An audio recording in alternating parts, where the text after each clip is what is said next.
Thank you for staying with us this hour here on One American News. I'm Stephanie Myers. During his first day in office, President Biden signed an executive order revoking the permit for construction of the Keystone XL pipeline. The move was met with immediate backlash, even from the International Union of Operating Engineers, which endorsed Biden for president. However, the National Right to Work Legal Defense Foundation is offering free legal aid to workers impacted by Biden's decision. Here to discuss this further is the president of the National Right to Work Foundation, Mark Mix. Thank you for joining us. Stephanie, good to be on with you. And these are interesting times, to be sure, for union members across the country. Absolutely. So as we pointed out, Biden's executive order, it's devastating news for thousands of union workers.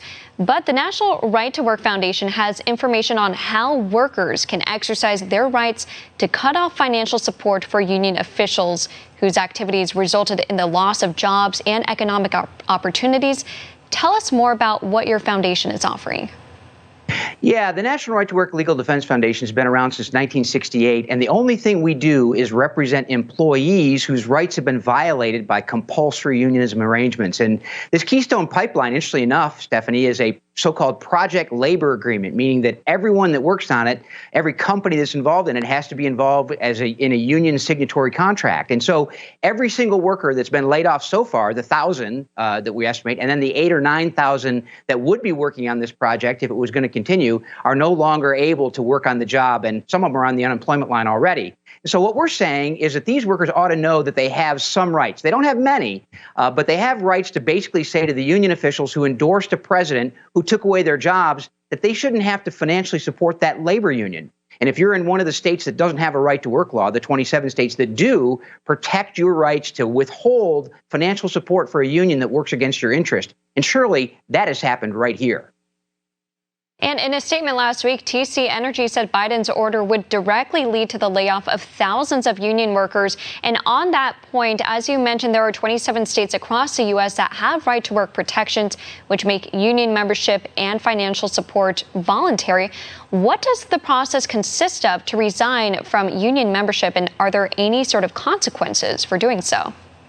Well, Stephanie, you might imagine that union officials make it very difficult. But fortunately for workers under the law, they can say to the union, we no longer want to financially support you. If they're in a right to work state, it happens right then. And they can say, we no longer want to provide any financial support to you. And there's some nuances that they need to work through. And that's why we have 22 lawyers that do nothing but represent employees for free and give them information about their rights to withhold their money. In a non-right to work state like Montana, that was part of this Keystone Pipeline project, it's a little more difficult because you can still be forced to pay fees to a union to keep your job. And if you don't pay, the union sends a letter to your employer and says you got to fire him or her because they haven't tendered their dues to a private organization that's granted this privilege under federal law. So it's not difficult, but it does come with some reaction. And I use my finger quotes here from union officials that want to keep everyone, forcing them to pay money to the union. And then the union turns around and uses this money to elect and endorse a president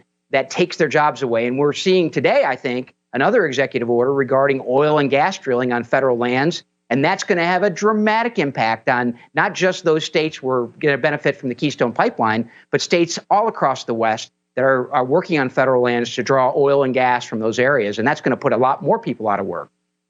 Right. And to your point, I mean, when President Trump was in office, he made sure that the U.S. was independent on its own energy rather than relying on other countries. Let me ask you, Canadian Prime Minister Justin Trudeau condemned Biden's move, and Alberta's leader says it is a, quote, a gut punch. How will this affect relations with our northern neighbor? Well, it can't be good. They've invested a lot of money in this project, and all of a sudden it's stopped, and nothing's flowing through the pipeline. You know, I'm not sure about Trudeau and what his positions are, and but this whole idea of taking away the energy independence that developed over the 4 years of Donald Trump's administration and making us rely on the Middle East or other countries for energy security is really an amazing step. and something that I think all Americans, not just union members who are on the unemployment line today, but all Americans should be worried about. I mean, the idea of a national security issue, which now Biden has said climate change is a national security issue.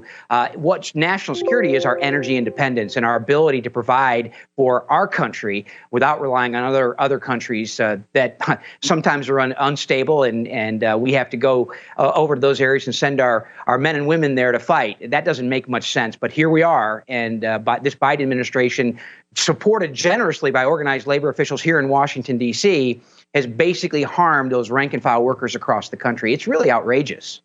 And you have to, we also have to understand how this is going to have effects on consumers as well, Americans here.